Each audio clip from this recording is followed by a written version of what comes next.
Perfect. Thank you very much, Nancy. So as many of you are aware, we are Goodwill Limited. So we've been servicing clients for 25 years now out of the UK, and we've helped over 2,000 businesses so far. We're a multi service line professional services firm in the UK. Our core functions are myself, who I'm the head of our corporate governance team. We've got our finance team, our payroll team, our HR team, and our virtual office team. And as the saying says, there we're a complete solution for companies looking to establish or grow or scale in the UK. So we like to see that we can be a helping hand in all those core office support functions that you will need. This is one of the sweetest seminars in the governance space, but we do seminars all year round covering all departments. So make sure to have a look at our website to see what's coming up next.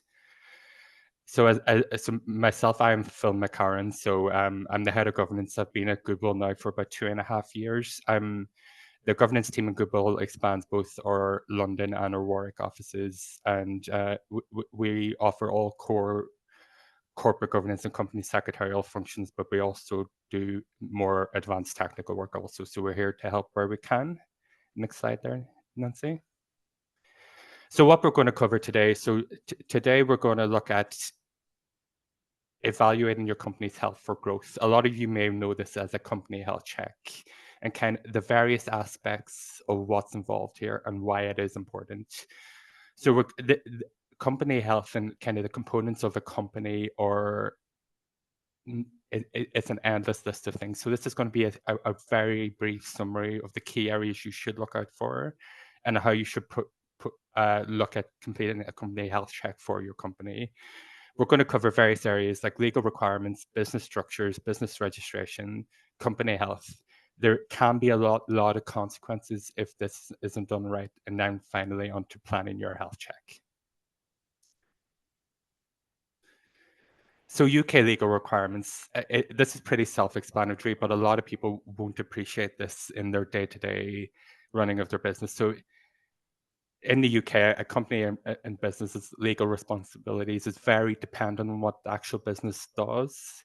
It isn't a one checklist that applies to all businesses or applies to all companies. So as the example gives there, a bar serving food will need to comply with different legislation from that of a sole trader manufacturing products. There isn't one fit all here, so it's important to know what you need to do. Next slide there, please, Nancy. So business structure. In the UK, there's an endless list of potential business structures that you could set up to start your business in the UK. And it's important to note, as your business grows, you can move back and forward between these different type of structures to meet the need of your business at any given time. So a sole trader is what it says in the tin. It's an individual-owned company that doesn't meet the requirements to register an LTD. A partnership is two individuals coming together, two mates collaborating for one business idea. Sole trader partnership tends to be on a very small scale and wouldn't meet the requirements for registering a limited company. In the UK, it's commonly known as proprietorship status in the UK. A limited company is the most popular of all of our clients. So it's when a company is registered with limited liability, it's a private company that's got a few shareholders. And the important thing is that a limited company in the UK has got limited liability, corporate veil. So it's basically the shareholders are only on account to what they've registered in share capital. A limited liability partnership is the formal registration of the partnership between individuals. So it's there's no share capital. Partnership. Each partner puts in a stake, and the partners are combined under what's known as a partnership agreement. Public limited company, I imagine, is not going to be applicable to the majority of people on this call because it's only really beneficial if you're intending to list on the stock exchange in the UK. Public limited companies in the UK is the same structure of a private company, essentially, but shareholders do not have limited liability. You're also required to have £50,000 share capital to trade under a public limited company, and you would need to register for a trading certificate, which is not required for a limited company. Next slide there, please, Nancy. So business registration. So just a general overview in this, by giving yourself a business name. So if you're saying publicly that you're operating under something that is not your own name, so whatever that may be, you're legitimizing that as a name. You're giving it credibility. You're telling members of the public that this is something positive, and it's a distinct identity in the marketplace. And that, when you do that, you give yourself a lot of additional responsibilities that you need to be aware of. Do you need to register a trading name? Do you need to register your business with any regulatory authority? Do you need a regulator? There's so many aspects, and this all depends, goes back to what I said in the first slide about it depends what your business is doing in the UK. And also, an important point to note is if you've chosen to register your business with limited liability at Companies House, the UK government expects you to be open and transparent. It's about 15 years ago now, at a G7 summit in Northern Ireland, David Cameron, the Prime Minister at the time, set out a new ream of legislation that basically says we are an open country. You cannot hide anything about your business in this country. We've got a fully open Companies House. There's no charges in it anymore. People can see your annual accounts, your financial performance, who your shareholders are, and ultimately the kind of the most powerful information for business in the UK is who your ultimate beneficial owners are. So as I say in that last paragraph there, you're required to register all details of your company, your shareholders, and your accounts at Companies House.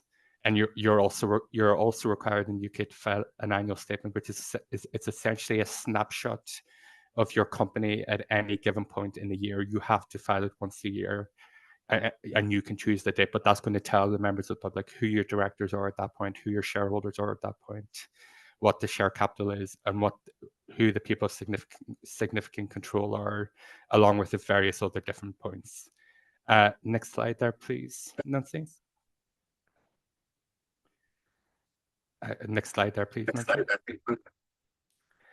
So why is company health important? So running a multi-jurisdictional business is no easy task. A lot of our clients here in Goodwill is coming from overseas. We specialize in inbounds into the UK. And legal requirements and regulatory processes can differ vastly from one jurisdiction to the next. An important thing to note, the UK is no longer in the EU, so a lot of those common regulations and legislation no longer exists here. And in the UK, especially in recent times, in company law and in particular company law and employment law matters, they're changing at any moment, and they're changing quite rapidly, and they're expected to change even further over the next coming months, years, with the new Labour government in place. And this makes the administration and management of an entity beyond a company's home country a very complex process. A lot of time we find businesses, you have to set up new processes, you have to set up new ways of working for your legal responsibilities, because it is going to be different here. And one way that can help you with this is to carry out a regular entity health check to keep your business compliant. Good practice would, I would say to businesses that you should probably be doing this once a year. So that's just kind of a rule of thumb. You should be doing your health checks once a year for all your legal entities that you have in the UK, and actually any country you have legal entities in the world. Next slide there, please, Nancy. So the consequences of non-compliance. A company that slips out of compliance with UK rules can be punishing. These companies can be faced with financial penalties, or even lose the privilege of doing business in a specific jurisdiction. UK is a country that is known to ban directors and ban businesses for operating if they don't follow the rules under the Companies Act and other appropriate legislations. In more severe situations, company directors can be held personally liable and potentially face imprisonment.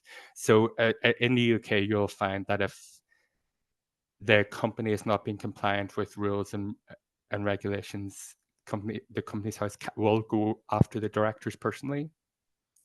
And that's where it's important for directors to be to be familiar and known with their rules and responsibilities of a director. We covered that in a previous webinar here, director's duties. So I would advise that's something to go back and watch if you would like to know more about that. And because directors can face imprisonment, a lot of the times directors will, whenever they're not meeting these responsibilities, will just be held personally liable financially. But under the rules, under the Act, directors can also be put to prison if the failure seemed to be severe. Next slide there, please, Nancy. So how to plan your next entity health check. As I mentioned previously, carrying out frequent entity health checks is not only good practice, but highly advised to keep all of your required legal basis coverage.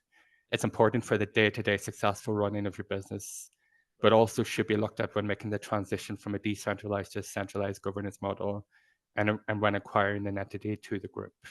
What I mean by that is a lot of our clients acquire targets. A lot of our clients are setting up in a jurisdiction for the first time, and they would tend to have their local officers deal with the legal matters in that jurisdiction.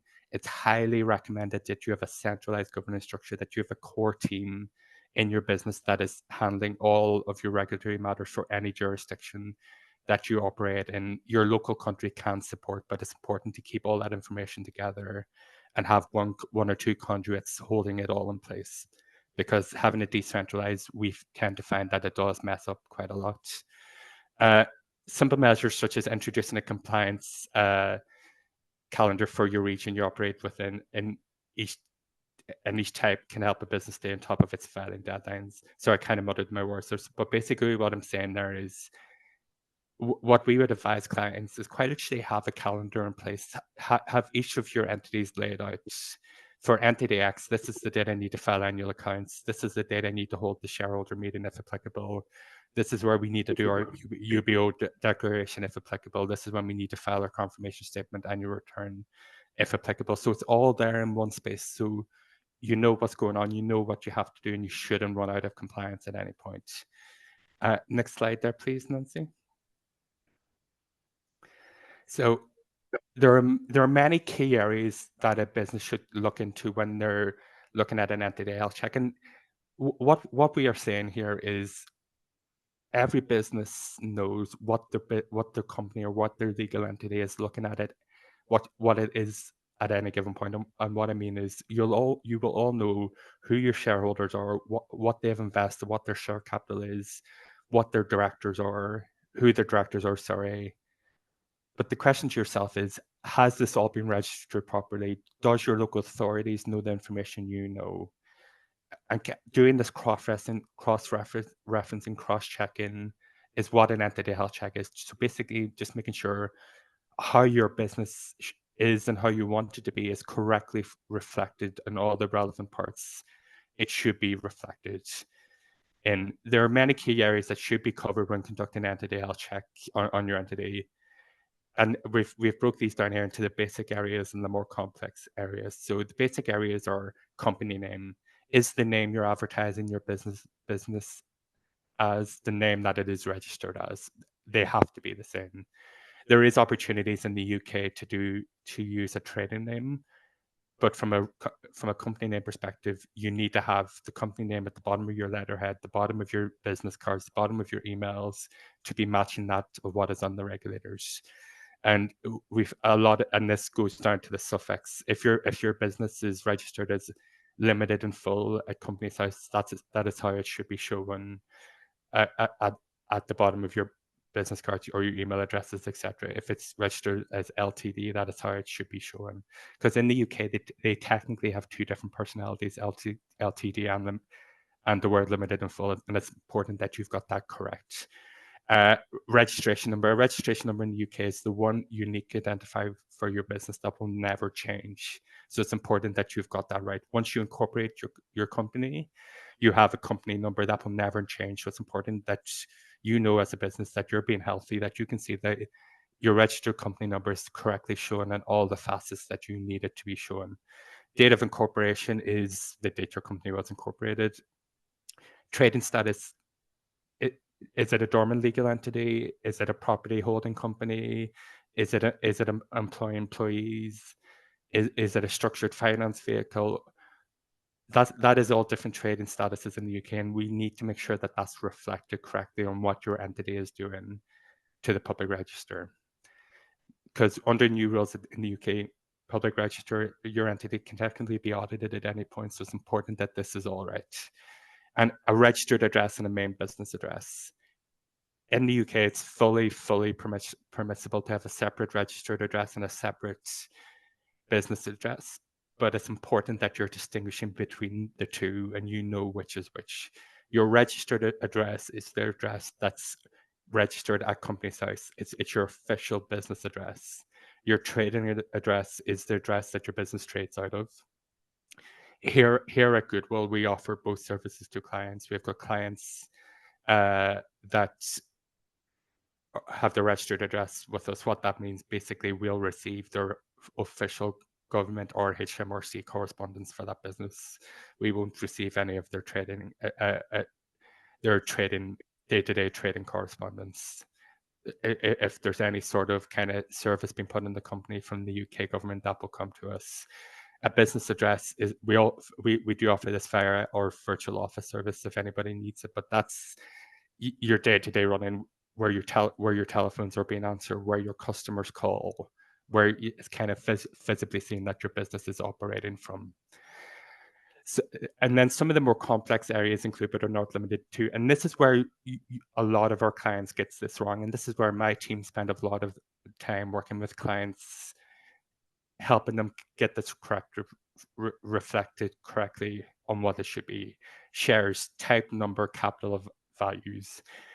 A new business entering the UK will likely go through a lot of funding rounds. Has all these shares been allotted correctly? Has the statutory registers for your members been updated properly? Is Companies House reflecting what it should say, so the public knows who the ultimate owners of your company are?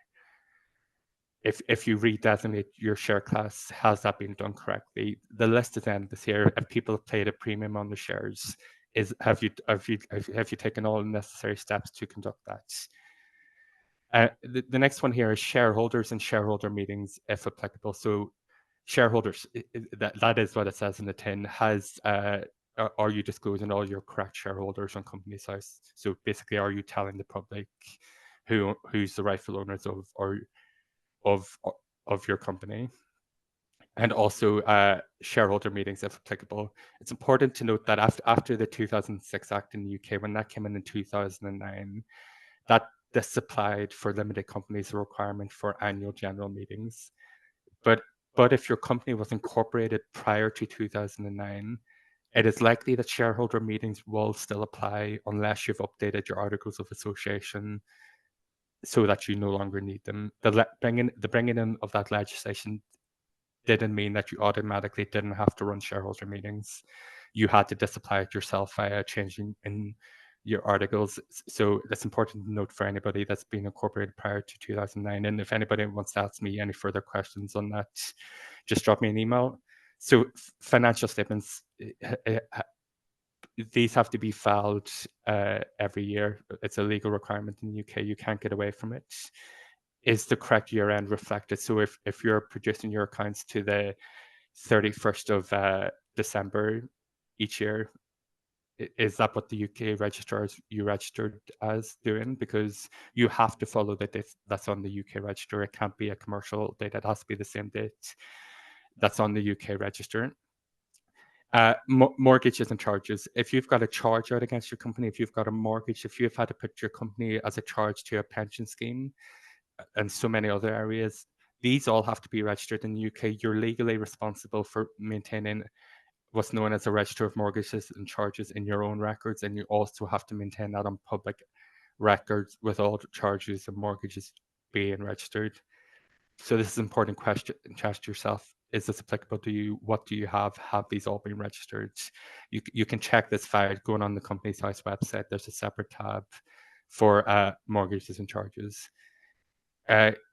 New governance requirements in the UK is bringing out best practice board meetings. So you're legally required to have a board meeting to approve your annual accounts each year. But with the new private business governance regs, this is becoming more and more important that you're holding more regular, more frequent board meetings, and that you can document to the public via your annual accounts that these meetings are happening and when they did happen, and you've got minutes for them. So are you doing this correctly? For all your recent meetings of your directors, have you recorded minutes? Where are these minutes kept? That's important things to check. Directors and officers. So it basically is what it says. Is all your registered directors who you think they are? So basically, who you think the statutory directors of your company are? Have you registered them at Companies House? Because from a UK perspective, it's the people that are registered at Companies House that have got directorship responsibility over the company.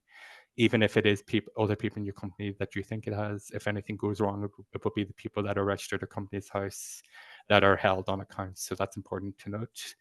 Officers of companies, so it's basically any other person who's been appointed to an officer role. In the UK, it tends to only be a company secretary, but it's just important to note that you've got the right information in place for that. Powers of attorney, have you granted a power of attorney to anybody or any person or any business? Have you recorded this on your register of attorneys? Do you know when this power of attorney expires? This is all important things to note, because if somebody signs something outside of the remit of their attorney, that's going to cause you problems. So it's just important to have an accurate record of any, if applicable, any power of attorneys you have granted, what they are covering, who they are covered, who they're granting the attorney to, and when they expire, or if they have an automatic renewal clause in them. And the last one in this is person of significant control, very similar to the ultimate beneficial owner. This all has to be disclosed. So if your business structure changes above the UK, you need to let you need to let know the individuals responsible for managing it, so because they will need to update the public register. This is where the UK is going to crack down on you hard if you don't have this right. So it's important to note, even if it's 10 or 11 levels above the UK, if there's a change in the ultimate ownership of your group, the UK needs to know. So it's worth just checking what's on your records currently and if that is correct and up to date. Next slide there, please, Nancy.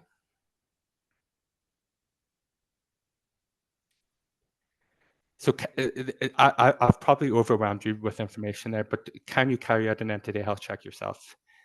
Provided you have the time and resources available to do it, absolutely. It is possible to carry out a health check within your business yourself. However, you do need to be confident that you understand the requirements in the UK for your business. The key areas to look at would be knowing where and how to get the confirmation that your company is fully compliant in the UK, that it is matching publicly how it should be structured, and if there are any updated rules or regulations that need your immediate attention. Or outsourcing your health check can be a relatively low cost option to keep your business compliant. And this is a very important point to note. You're probably thinking that I'm hosting this webinar for a professional services company, and I'm trying to sell a service, which of course we are. But we've been doing this for years. This is very low cost. It's very little fees for us to conduct this. And you're setting up your business in the UK. You've got a lot more important things to kind of for the commercial operations of your business that your skill set can help further than spending your time doing this. We can do this quickly and effectively for you. So if you need any help at all, don't hesitate to give us a shout. And then next slide there, please, Nancy. And then that's the last bit. So then that's question and answer time. Do we have any, Nancy? Doesn't look like we have any through at the moment, but if anybody does have any questions, you can use the function at the bottom. It doesn't seem like any have come through in the duration, Phil.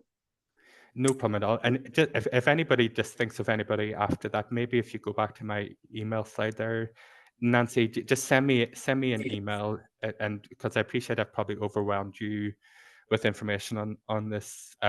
So just send me an email at any point, or even send our marketing team an email, and they'll be able to put yourself in touch with me or the team, and we're more than happy to chat through any facet of this at any point, if that's helpful.